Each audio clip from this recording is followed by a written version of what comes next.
He hasn't competed so far in 2021. He was at the Genesis tournament as the host, and then he was basically doing some practice sessions with Dwayne Wade, Hall of Famer, and David Spade, the actor, for a shoot. That's what he's been doing the last few days. But he wasn't playing golf. He was just kind of giving them pointers and maybe doing some putting. But Wolf, the hope was he was going to be able to compete in the 2021 Masters. And now the hope is he's just okay. Let's just hope he's okay. Very quickly, Danny, tell us about the Genesis tournament. You're out there. What is it exactly? I think we lost. TGR venture has been hosting since 2017. Played at Riviera Country Club, which actually it's a nice piece of symmetry. It's where Tiger played his first ever PGA Tour event as a 16-year-old in 1992.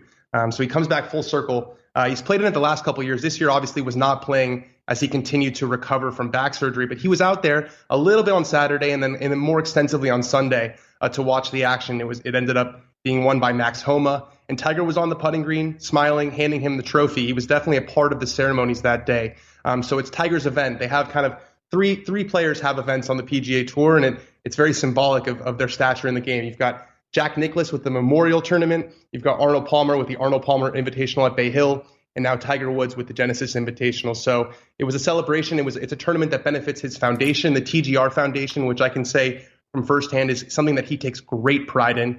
So it was really a celebratory week, despite Tiger not playing. And then this happens on Tuesday.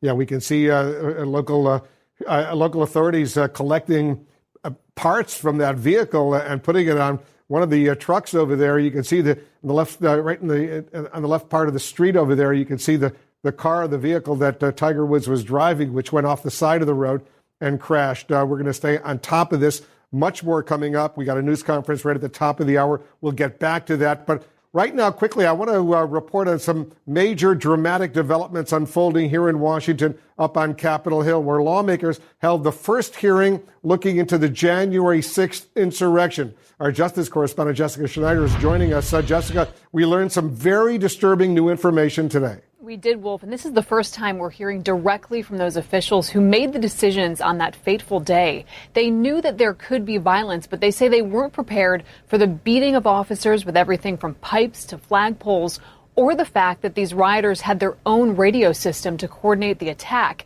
And now we know those leaders also didn't get alerted to a crucial FBI bulletin. Tonight, new revelations from Capitol Police that an FBI report warning of a violent war at the Capitol on January 6th was relayed to Capitol Police headquarters one day before the violent insurrection, but it was never seen by the department's leadership. How could you not get that vital intelligence on the eve of what's going to be a major event? I know that's something that's going to be looked at. I think that information would have been helpful to be aware of. The Washington Post reported last month that the FBI bulletin quoted individuals saying, "Be ready to fight. Go there ready for war. We get our president or we die." But Stephen Sund, who stepped down as Capitol Police Chief days after the insurrection, said he was only made aware of the report yesterday. Sund stressed it was just raw intelligence, but D.C.'s acting police chief said more should have been done to alert officials at the Capitol. I would certainly think that something as violent as an insurrection in the Capitol would warrant, a phone call or something. I think that the intelligence did not make it where it needed to be. Sund said even the intelligence that was relayed did not forecast the destruction that followed. Based on the intelligence that we received, we plan for an increased level of violence at the Capitol and that some participants may be armed.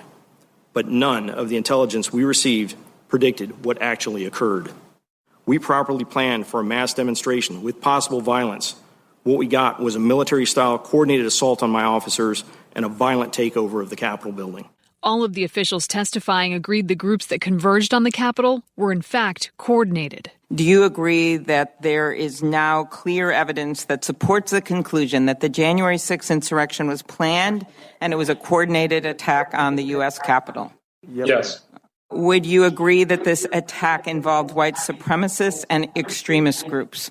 Yes. The most pressing question surrounded the delayed deployment of the National Guard, which former Chief Sund said was initially held up because he needed an emergency declaration from the Capitol Police Board. chief's son was pleading for the deployment of the National Guard. And in response to that, there was not an immediate yes. I was just stunned that, I have officers that were out there literally fighting for their lives. And, we're kind of going through, what seemed like an exercise to really check the boxes. Many on the Capitol Police Force are still feeling the effects of the breakdowns that day. I received chemical burns to my face that still have not healed to this day. Of the multitude of events I've worked in my nearly 19-year career in the department, this was by far the worst of the worst. We could have had 10 times the amount of people working with us, and I still believe the battle would have been just as devastating.